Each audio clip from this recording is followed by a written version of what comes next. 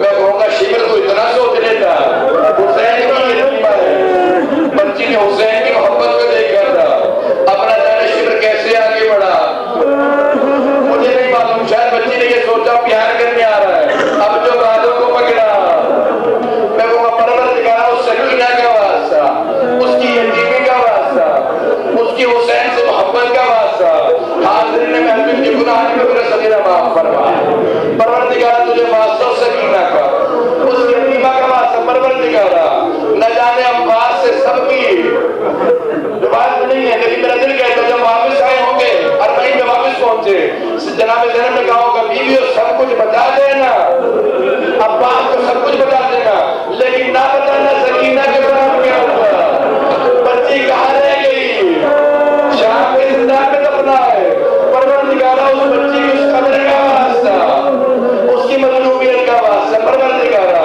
والدہ میں تو بتائیے فرما پروردگارہ تجھے واسطہ حسین کا پروردگار کا حسین کی ٹوٹی بصریوں کا واسطہ پروردگار تجھے واسطہ اس یتیمہ کا حاضرین میں محفل میں جتنے جو مرادیں لے کے آئے پروردگار جو مرادیں لے کے آیا پروردگار کسی کو نا امید نہ لوٹانا تجھے عباس کے بازوؤں کا واسطہ کسی کو نا امید نہ لوٹا پروردگار نہ جانے کتنے یہاں بہترا ہم جو ذہنات کے مطمئنی ہے کسی کو نا امید نہ لوٹانا پروردگار نہ جانے 25 برس میں حسین کی زیارت نہ ہو سکی اب جو زیارت ہوئی ہے کسی کو محروم نہ رکھنا پروردگار زندگی میں حسین کی زیارت نصیب فرما آخرت میں حسین کی شفاعت نصیب فرما پروردگار تجھے واسطہ جناب زہرا کی پہلو شکستہ کا واسطہ جنت البقیع کی ٹوٹی قبر کا واسطہ پروردگار ہم سب کو جنت البقیع کی زیارت نصیب فرما